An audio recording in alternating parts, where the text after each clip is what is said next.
Welcome my curious friend. Today we are going to study exercise 2.3 का question third करने जा रहे हैं। इसमें क्या करना है? Obtain all other zeros of 3x की power 4 plus 6x cube minus 3x square minus 10x minus 5. Clear है? If two of its zeros are under root 5 by 3 and minus under root 5 by 3 ये दिया हुआ है। हमें दो zeros दिए हुए हैं और जो इसके अलग से जीरोस हैं उसको फाइंड करना है। तो अगर इसकी मैक्सिमम पावर 4 है, ठीक है, तो इसके मतलब कि इसके पास ज़्यादा से ज़्यादा 4 जीरोस होंगे, लेकिन हमें दो पता है, दो निकालना है। तो इसका क्या मेथड होता है? सबसे पहले ये x की वैल्यू होगी, क्योंकि ये x में है, तो x की वैल्यू होगी x की वैल्यू होगी 5/3 अंडर रूट 5/3 होगी, और दूसरे x की पावर होगी -5/3 मतलब अंडर रूट में। ठीक है, तो ये कैसे रहा होगा पहले, क्योंकि जब जीरोस निकाला गया होगा तो ये रहा होगा x, ये इधर जाएगा ना, x माइनस अंडर रूट 5/3, एक इस तरह से रहा होगा, और ये जब इधर जाएगा तो प्लस में होगा, तो ये होगा x प्लस 5/3 अंडर रूट में। क्लियर है? इज इक्वल टू 0 रहा होगा कि नहीं, बताओ। अब यहाँ पे a plus B, a minus B का फॉर्म बन रहा है ना, तो हम इसको और शॉर्ट फॉर्म में करेंगे। ये हम क्या करेंगे, ये करेंगे a minus B, plus B है तो a स्क्वायर माइनस का 5/3 अंडर रूट का इसका square is equal to 0। Clear है? समझ रहे हो? अब क्या होगा, यहां पर हम एक्स स्क्वायर माइनस, अब दो बार अगर रूट में कोई चीज है तो वो पूरा जो नंबर अंदर का होता है बाहर आ जाता है, तो ये 5/3 इज इक्वल टू 0 है। इसको और कैसे लिख सकते हैं आप? 3x square minus 5/3 is equal to 0। अब ये क्या आ गया? 3x square minus 5 is equal to 0। ये ऐसा इसलिए आया क्योंकि 3 इधर गया। अब ये जो आपका दिख रहा है ये फैक्टर है, ठीक है क्या? ये भी फैक्टर था, ये भी फैक्टर था, आपको पता है। लेकिन जीरोस क्या होता है, जो x की वैल्यू होती है वो जीरोस होती है। अब हमें और जीरोस चाहिए, तो ये फैक्टर था तो इसको हमने मल्टीप्लाई कर लिया टोटल, तो ये हमारा आ गया पूरा। अब इससे जब हम इसको डिवाइड करेंगे तो दो फैक्टर तो हमें दो जीरोस पता है, और जो अलग से होगा उसको हमें फाइंड करना। तो ये तरीका होता है जो हमें दिया है, इस तरह से हम कर लेते हैं, उसको हम शॉर्ट फॉर्म में बना लेते हैं, पॉलिनोमियल के फॉर्म में क्लियरिटी से बना लिया। उसके बाद इस पॉलिनोमियल से इसको पूरे को डिवाइड करेंगे, ठीक है। तो इसको जब डिवाइड करेंगे तो हमारा क्या आएगा? क्वाड्रेटिक पॉलिनोमियल आएगा, फिर उसको स्प्लिटिंग मेथड के थ्रू हम करेंगे। तो चलो अब इसके आगे हम प्रोसेस करते हैं। अब ये हमने यहाँ पे नोट कर दिया कि इससे हमें इसको डिवाइड करना है। अब बताइए, पहले की तरीके से हमें वही मल्टीप्लाई डिवाइड करना है, इससे इसको डिवाइड करना है। तो यहाँ पर 3 और यहाँ पे भी हमको लाना क्या है? 3x की पावर 4 लाना है। तो इसमें हम किससे मल्टीप्लाई करें? 3 तो पहले ही से है, हमें सिर्फ x की पावर 2 से मल्टीप्लाई करें। 3x square into x square, ये टोटल हो जाएगा 3x की पावर 4। और यहाँ पे उसके बाद एक्स स्क्वायर माइनस का 5 में एक्स स्क्वायर से मल्टीप्लाई करोगे तो क्या आ जाएगा? -5x square. तो यहाँ पे लिखा जाएगा -5x स्क्वायर। क्लियर? ये हो गया माइनस, ये हो गया प्लस, ये पूरा कैंसिल। अब यहाँ पे हमारा उतरेगा 6x क्यूब प्लस का 5 माइनस 2 होगा, तो ये क्या बचेगा बताइए? 3x स्क्वायर बचेगा, माइनस का 10x माइनस का 5, ये बचा। क्लियर? अब हमें किससे मल्टीप्लाई करें कि हमारा 6x क्यूब आए?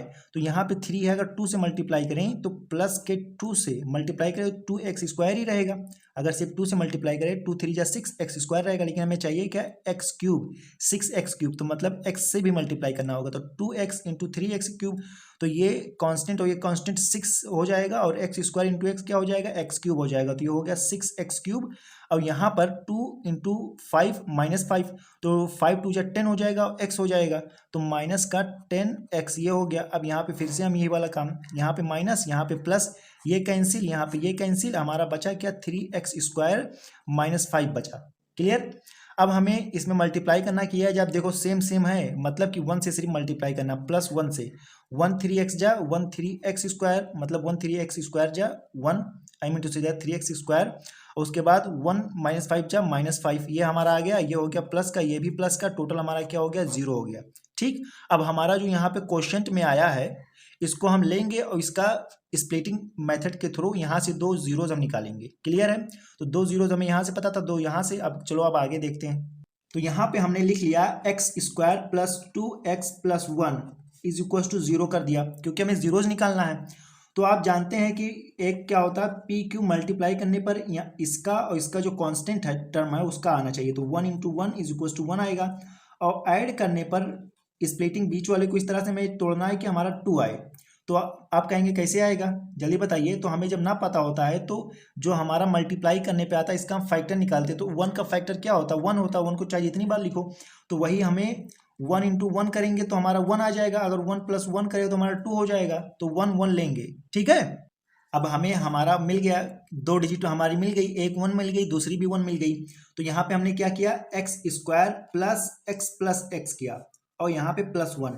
अब यहाँ पे आपको दिख रहा होगा x इंटू एक्स का मल्टीप्लाई करोगे मतलब 1 इंटू 1 तो हमारा 1 आ जाएगा, और जब इसको ऐड करोगे तो हमारा 2 आ जाएगा। उसके बाद में आप अपना ये भी देख लीजिए कि एक्स स्क्वायर आएगा कि नहीं। तो x इंटू एक्स स्क्वायर आएगा और ऐड करेंगे तो 2x आ जाएगा। बहुत ही अच्छे से। अब यहाँ से हम कॉमन लेंगे तो x कॉमन लेंगे तो x प्लस 1 आएगा।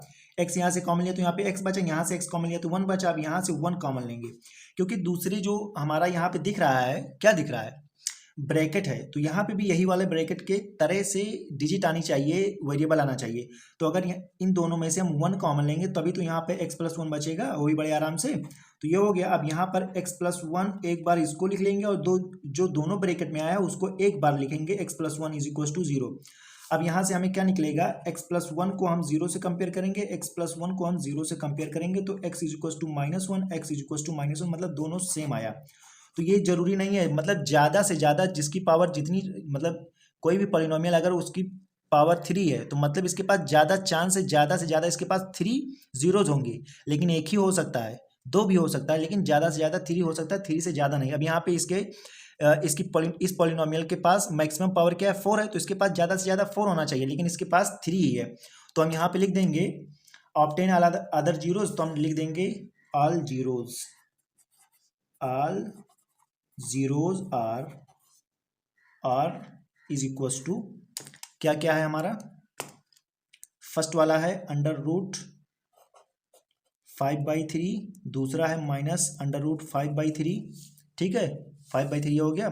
और थर्ड वाला क्या है, कॉमा लगा के 1 आई मीन टू से -1 है। तो 1 2 3 जीरोज हमें मिल गए। क्लियर है, कोई दिक्कत की बात नहीं। सबसे पहले हमने क्या किया, x की वैल्यू ये होती है क्योंकि हमारा जो पॉलिनोमियल है वो x के फॉर्म में, इसलिए ये x की वैल्यू होगी।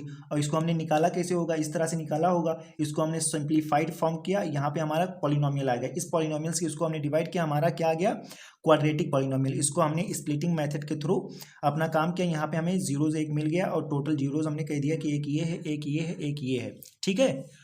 क्लियर है। तो I hope you enjoy answer third. तो वीडियो आपको कैसी लगी कमेंट्स में बताएं। वीडियो को लाइक शेयर, चैनल को सब्सक्राइब करें।